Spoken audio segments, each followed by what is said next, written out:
Determiner class number 5 पढ़ाने के बाद आज हम डिटर्मिनर क्लास 6 पढ़ेंगे और इसके अंदर में ये 3 क्वेश्चन कराने के बाद डिटर्मिनर का जो एक आर्टिकल, एक डेमोन्स्ट्रेटिव और एक डिस्ट्रीब्यूटिव डिटर्मिनर कराने के बाद आज हम बात करेंगे क्वांटिफायर्स की। क्वांटिफायर में हम रखेंगे सम, ऑल, बोथ और भी बहुत सारे शब्द हैं।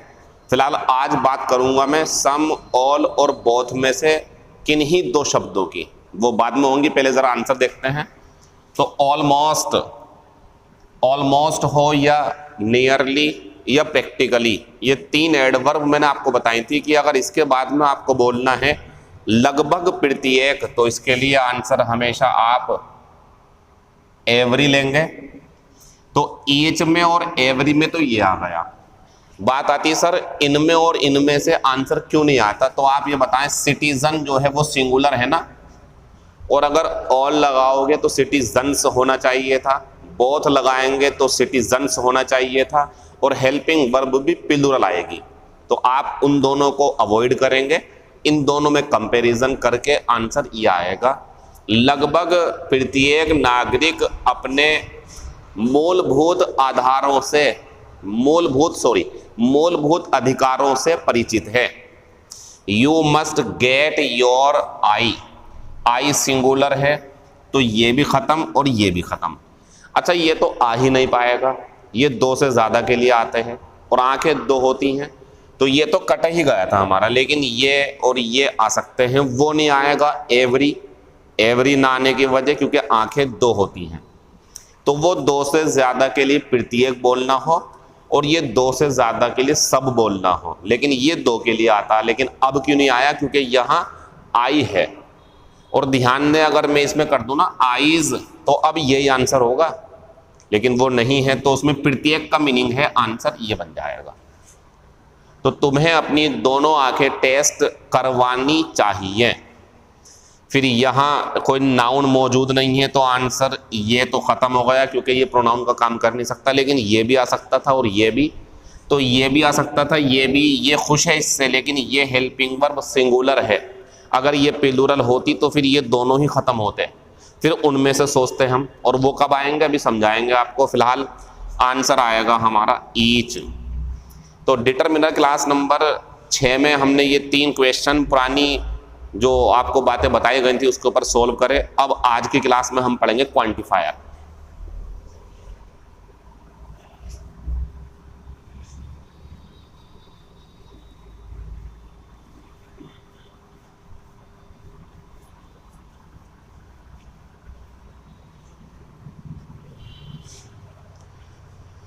तो डिटर्मिनर में जो शब्द हैं हमारे पास वो एक क्वांटिफायर के नाम से भी जाने जाते हैं, और हम इसमें हैं तो बहुत सारे, लेकिन आज बात करेंगे ऑल, बोथ और सम की।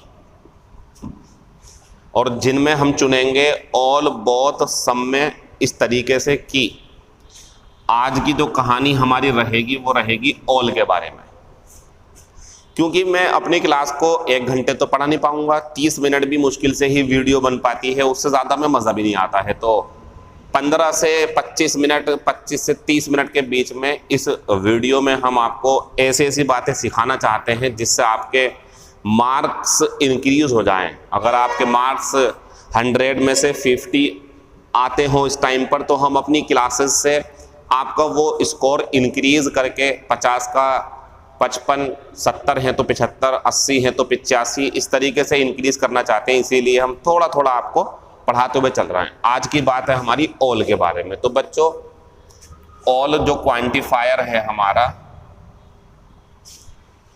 इसकी हिंदी होती है सब या सभी या सारा। अब इसके साथ क्या क्या नियम है जरा बोर्ड पे देखें आप। पहला, ऑल द और मिल्क, वाटर, हनी, मनी, ये जितनी भी बोर्ड पे शब्द लिखे हुए हैं ना, मिल्क, वाटर, हनी और मनी, ये हमारे नाउन हैं। ये हमारा जो है डिटरमिनर, और कौन सा वाला, पोस्ट, इसे बोलेंगे पोस्ट डिटरमिनर क्योंकि ये इसके बाद में है। और ये कहलाएगा हमारा, वैसे तो क्वांटिफायर है लेकिन हम इसे कह सकते हैं प्री डिटरमिनर। तो बच्चों ये प्री डिटरमिनर, ये पोस्ट डिटरमिनर, और अगर अकेला ये होगा तो इसका नाम सिर्फ डिटरमिनर है, और अगर अकेला ये होगा तो इसका नाम भी डिटरमिनर है। लेकिन जब दो डिटरमिनर एक साथ होते हैं तो पहले वाला प्री डिटरमिनर कहलाता, बाद वाला कहलाता पोस्ट डिटरमिनर। तो ये बात हमने आपको इसके बारे में बता दी। अब आते हैं वापिस हम, तो ये जो नाउन है हमारा, मिल्क, वाटर, हनी और मनी, और भी बहुत सारे, इंक हो सकती है, ऑयल हो सकता है, एयर हो सकती है, मतलब अनकाउंटेबल नाउन है जिन्हें आप काउंटिंग उनके ऊपर कर ही नहीं पाओगे। तो वो हमारे अनकाउंटेबल नाउन अगर हैं तो ऑल इन्हें अपने साथ में रख करके हेल्पिंग वर्ब कैसी लेता है, सिंगुलर। क्योंकि सब्जेक्ट जो है ना हमारा एक्चुअल में ये होता है, ये तो सिर्फ एक क्वांटिफायर है, और क्वांटिफायर हेल्पिंग वर्ब का डिसीजन नहीं दे पाते हैं, बल्कि वो शब्द जो चिपके हुए होते हैं वो देते हैं कि हमारी हेल्पिंग वर्ब कैसे आएगी। तो एक तो तरीका ये है बोर्ड पे। अब इसी के साथ दूसरा तरीका और एक मौजूद है हमारे पास, वो है all the boys, girls, students, chairs.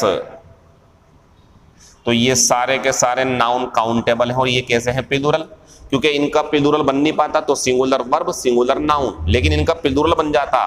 अच्छा बात आती है क्या इसके बाद में, ऑल द बॉय हो सकता, ऑल द बॉय, तो सारा लड़का, एक लड़का सारा नहीं कहला पाएगा। तो ऑल के बाद में जो हमारा काउंटेबल नाउन होगा, जब उसे आप पढ़ोगे तो आपको खुद ही समझ में आ जाएगा कि ये तो प्लूरल लिखा जाना चाहिए, और ये क्वांटिफायर है तो नाउन इसी के हिसाब से हेल्पिंग वर्ब आएगी हमारी प्लूरल हेल्पिंग वर्ब। तो singular uncountable noun singular helping verb, plural countable noun plural helping verb. ये इतना ज़्यादा कोई समझने और समझाने वाला मुद्दा नहीं है, ये तो एकदम से दिख रहा आपको साफ साफ। लेकिन मज़ा तब आता जब ये बच्चों को ऑल प्लस नाउन ना मिलकर के सिर्फ ऑल मिलता है, अकेला ऑल मिलेगा, और आपको समझना पड़ेगा कि ये कब अपने अंदर अनकाउंटेबल नाउन का मीनिंग रखता है, कब ये अपने अंदर काउंटेबल नाउन का मीनिंग रखता है। तो एक चीज़ और मैं आपको समझाता हुआ चलता हूँ कि ये तो हमारा ऑल का नियम हो गया, ऑल के साथ सिंगुलर अनकाउंटेबल नाउन तो सिंगुलर हेल्पिंग वर्ब, और ऑल के साथ प्लूरल काउंटेबल नाउन तो प्लूरल हेल्पिंग वर्ब आएगी। तीसरी चीज़ और है, अगर आपने क्वेश्चन टैग पढ़ा हो, जिन बच्चों ने पढ़ा हुआ होगा क्वेश्चन टैग, तो वो ध्यान रखें इसके लिए क्वेश्चन टैग का सब्जेक्ट इट बनेगा, इट। इस पूरे के लिए क्वेश्चन टैग वहां इट बनेगा, और इस पूरे के लिए क्वेश्चन टैग वहां दे बनेगा, क्योंकि ये प्लूरल है तो प्लूरल का क्वेश्चन टैग सब्जेक्ट दे बनाएगा, और ये सिंगुलर है तो इसका क्वेश्चन टैग का सब्जेक्ट इट बनेगा, और हेल्पिंग वर्ब यहाँ से सिंगुलर चली जाएगी, यहाँ से प्लूरल चली जाएगी। अच्छा ये साथ में आपको नाउन दिखा दिए तो ये समझ लिया आपने। अब दूसरा केस समझो आप, वो ज़्यादा ज़रूरी है इससे। तीसरा केस जो आ रहा, अब बच्चों होता क्या है, कभी कभी जो हमारा ये ऑल है ये अकेला ही सब्जेक्ट है और हेल्पिंग वर्ब, और आगे बात चल रही होगी कुछ ऐसे ही दिखाएंगे आपको। अब यहाँ हेल्पिंग वर्ब सिंगुलर लें या यहाँ हेल्पिंग वर्ब प्लूरल लें, इस बात का डिसीजन लेना बहुत ज़रूरी है आपके लिए, क्योंकि अब परेशानी ये है कि ऑल जो है यहाँ प्रोनाउन का काम कर गया, क्वांटिफायर था पहले, अब ये प्रोनाउन बन गया। प्रोनाउन मीन्स खुद ही सब्जेक्ट बन गया, कोई साथ में नाउन नहीं रखे हुए है। जैसे ईच लेता, लेकिन ईच की अलग बात है, ईच हमेशा सिंगुलर का काम करता क्योंकि उसके अंदर हिंदी होती प्रीति एक, प्रीति प्लस एक, तो ईच हैज, ईच इज, तो वो प्रोनाउन के रूप में सिंगुलर हो जाता। लेकिन ये मजबूर है, ये हेल्पिंग वर्ब अपने साथ सिंगुलर भी ले सकता है और ये हेल्पिंग वर्ब अपने साथ प्लूरल भी ले सकता है। अब कब इसके साथ हेल्पिंग वर्ब सिंगुलर आएगी, कब इसके साथ हेल्पिंग वर्ब प्लूरल आएगी, उसका केस ये है जब आपको वस्तु का एहसास हो, जब आपको लगे कि ऑल के द्वारा वहां वस्तुओं को रिप्रेजेंट करना है तो आप हेल्पिंग वर्ब सिंगुलर लेंगे, और जब आपको लगे आपको व्यक्ति को रिप्रेजेंट करना है तो फिर आप हेल्पिंग वर्ब वहां प्लूरल लेंगे। तो ये हमारा फॉर्मूला हो गया, इसके एग्जाम्पल देंगे हम आपको। तो तीन बातें हैं, तीनों सुने आप। All the plus singular uncountable noun तो सिंगुलर वर्ब। दूसरा all the plural countable noun तो प्लूरल हेल्पिंग वर्ब। लेकिन जब ऑल अकेला प्रोनाउन का काम करेगा तो नाउन तो हमें दिख नहीं रहा कि सिंगुलर है या प्लूरल है, और दोनों हेल्पिंग और ले लेता है। आपको पहले दूसरे में दिखा दिया गया, सिंगुलर भी ली प्लूरल भी ली, तो यहां भी दोनों लेता है, सिंगुलर और प्लूरल। लेकिन उनमें से एक टाइम पर एक ही आएगी, दोनों नहीं आएंगी। अब वो टाइम क्या रहेगा, वो क्या माहौल होगा सेंटेंस का, यह आपको अपने सेंटेंस की जो लैंग्वेज है, उसका जो मीनिंग है, उसमें जो शब्द इस्तेमाल किए जाएंगे, उससे समझना है कि वस्तु की बात चल रही है या व्यक्तियों की बात चल रही है। अब एग्जाम्पल देखेंगे इसके। मान लीजिए अगर एग्जाम्पल ये आ जाए, ऑल इज रेडी, आप इसे गलत नहीं कहोगे, आप बल्कि सिंगुलर हेल्पिंग वर्ब से कॉम्प्रोमाइज करें और आप ये समझें कि किसी ने ये पूछा होगा, भाई खाना तैयार है क्या, मेहमान आ रहे हैं, खाना तैयार है, आपसे आकर के किसी ने पूछा तो आपने कहा हाँ भाई सब कुछ तैयार है, आप मेहमानों को बिठवा दीजिए। ऑल इज रेडी, सारा जो खाने का सामान है सब तैयार है, ऐसे बोल देंगे हम, कोई गलती नहीं है। और अगर हम एग्जाम्पल ये कर दें, ऑल आर रेडी, तो बच्चों ये भी हमारा सही है। और यहाँ आप समझ लें किसी ने आपसे कहा है भाई बस तैयार है, बस जाने के लिए तैयार है, क्या आप सब लोग तैयार हो, शुरू करें बस में बिठाना लोगों को, या कुछ भी, मतलब व्यक्तियों से पूछ रहे हैं क्या तुम सब लोग तैयार हो, तो आता है ऑल आर रेडी, हाँ हम सब तैयार हैं। तो इसमें व्यक्ति दिखा दिया हमने, इसमें वस्तु दिखाती, यहाँ तो हमें सिंगुलर और प्लूरल दोनों ही सही लगी। फिर एक एग्जाम्पल नया आपके सामने रखते हैं, अगर ये आ जाए ऑल इज वेल, जो अक्सर आपने सुना होगा, 3 इडियट्स फिल्म के बाद तो ये बहुत ज़्यादा सभी की जुबान पर आ गया, जो पढ़ते भी नहीं है उनके जुबान पर भी ये डायलॉग था, ऑल इज वेल। ये ऑल इज वेल का मीनिंग क्या है? ऑल इज वेल का मतलब ये नहीं है कि मेरे परिवार में सब लोग ठीक हैं या मेरे क्लास में सब छात्र ठीक हैं, बल्कि ये कहना चाहते हैं उनके जो हालात हैं, उनकी जो परिस्थिति है, वो सब बढ़िया है, कोई घबराने की ज़रूरत नहीं है। तो ये यहाँ सिंगुलर वर्ब के रूप में एक्सेप्टेबल है और इसे एक्सेप्ट किया जा सकता है और ये नो एरर रहेगा। यहीं से अगर क्वेश्चन टैग की बात बन जाए तो ध्यान रखें, इसका क्वेश्चन टैग जब आप जानते हैं इज है तो इसका बनेगा इजंट इट। जो बच्चे क्वेश्चन टैग बनाना जानते हैं वो समझ जाएंगे, जो नहीं जानते वो ध्यान रखो, ये क्वेश्चन टैग है और इसमें हमें जब यहाँ निगेटिव दिया होता तो वहाँ निगेटिव नहीं बनाते, और जब यहाँ निगेटिव नहीं दिया होता तो वहाँ बनाते। तो नोट लगा दिया, इज ले लिया, और जब सब्जेक्ट को सिंगुलर माना गया तो इट लगाएंगे। लेकिन यहाँ आर प्लूरल मानना है तो यहाँ इसका क्वेश्चन टैग बनेगा आरंट और दे, और ये बन जाएगा। इसका भी वही बन जाएगा इजंट इट। तो बच्चों जब भी कभी आपको अपने सेंटेंस से ये क्लियर हो जाए, जब भी आपको अपने सेंटेंस से ये बात क्लियर हो जाए कि यार मेरा जो ऑल है वो अपने अंदर सिंगुलर अनकाउंटेबल नाउन को शो कर रहा तो helping verb singular, plural countable noun को शो कर रहा तो प्लूरल हेल्पिंग वर्ब, और जब ये प्रोनाउन हो तो सेंटेंस की लैंग्वेज समझ के देखना, कुछ इशारा मिले आपको कि भाई इसमें वस्तुएं हैं तो इज लगाना, आपको इशारा मिले इसमें व्यक्ति हैं तो फिर आर लगाना। अभी तो मैंने आपको कॉमन रूप से दोनों दिखा दिए। अब मान लो अगर मैं आपके सामने ये एग्जाम्पल रखूं तो आप इसकी हेल्पिंग वर्ब क्या लगाएंगे? एग्जाम्पल ये रहा, ये सब सही है।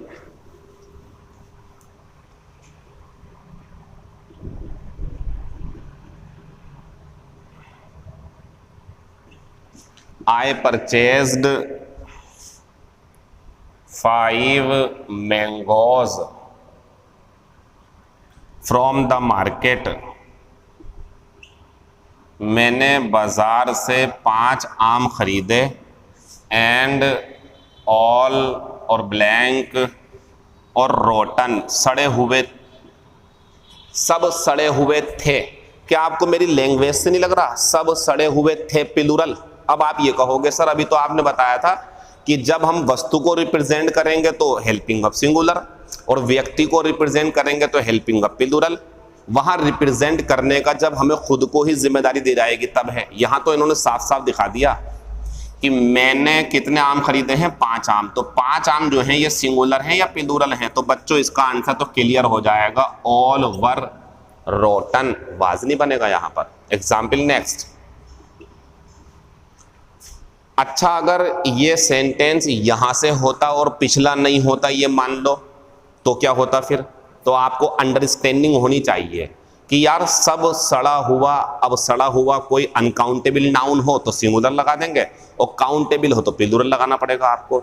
तो जो मैंने अभी 3 एग्जाम्पल दिए थे ना, all is ready, all are ready, all is well, वहां ऑल मीन्स सभी आइटम्स को एक कलेक्टिव नाउन के रूप में बोल रहा है, सब कुछ तैयार है तो इज लगा दिया। वहां बता रहा सारे हालात बढ़िया हैं तो ऑल इज वेल कर दिया, सब व्यक्ति तैयार हैं तो ऑल आर रेडी कर दिया। लेकिन जब आपको साफ साफ इशारा मिल जाए कि भाई यहां तो प्लूरल की बात चल रही है तो आपको क्लियर है, फिर आंसर वर आएगा। एग्जाम्पल नेक्स्ट और देखो, I purchased 5 litre milk and all और ब्लैंक यूज्ड बाय अस। मैंने जो था 5 लीटर दूध खरीदा और सब, अब बताओ, सब दूध इस्तेमाल कर लिए गए या सारा दूध इस्तेमाल कर लिया गया था मेरे द्वारा, क्योंकि ये कैसा है हमारा अनकाउंटेबल। तो ऑल जब प्रोनाउन का काम करेगा तो आपको थोड़ा रुक करके समझना पड़ेगा कि वो किन चीजों को रिप्रेजेंट कर रहा, सिंगुलर को तो सिंगुलर वर्ब, प्लूरल को तो प्लूरल वर्ब। और जब क्लियर नहीं हो पाएगा तो आप सिंगुलर प्लूरल दोनों से कॉम्प्रोमाइज करेंगे और उसी के हिसाब से क्वेश्चन टेक बना देंगे।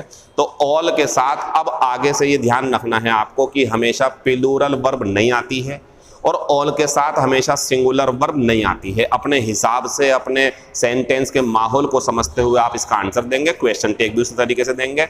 कल की क्लास में मैं बहुत धीरे धीरे सारी चीज़ें पढ़ा दूंगा मैं आपको। कुछ बच्चों के फ़ोन मैसेज मेरे पास आ रहे हैं कि सर जब लॉकडाउन लंबा जा रहा है, हमारा सिलेबस पीछे रह चुका है, जो बच्चे हैं आगे निकल चुके हैं वो तो आने वाले एग्जाम दे देंगे जब लॉकडाउन हटेगा, लेकिन हम तो कोई एग्जाम दे ही नहीं पाएंगे, हमारा टाइम खराब हो रहा। उनके लिए कुछ सोचें आप। तो एक ऑनलाइन क्लास जो पेड रहेगी और उसके लिए प्लेटफॉर्म मेरा जो अपनी खुद की एप्लीकेशन है पैशन कोचिंग क्लासेस के नाम से, या व्हाट्सएप पे या टेलीग्राम पे या यूट्यूब पे, कहाँ मैं वो बैच 1 घंटे का पढ़ाऊंगा उसकी जानकारी आपको दे दी जाएगी। लेकिन ये क्लास हमारी कंटिन्यू रहेगी क्योंकि ये क्लास मेरी अपनी क्लासेस से हट करके एक्स्ट्रा मटेरियल जो मेरे पास पढ़ चुके हैं उनके लिए भी, सिलेबस पूरा कर चुके हैं उनके लिए भी, जो नहीं पढ़ते उनके लिए भी कंफ्यूजन दूर करने की क्लास है। आप इसे शेयर करें, दूर तक पहुंचाएं, इसलिए नहीं कि मुझे फायदा हो बल्कि किसी स्टूडेंट्स को भी फायदा हो जाए। बाकी बात आपसे कर लूंगी। Thank you, all the best.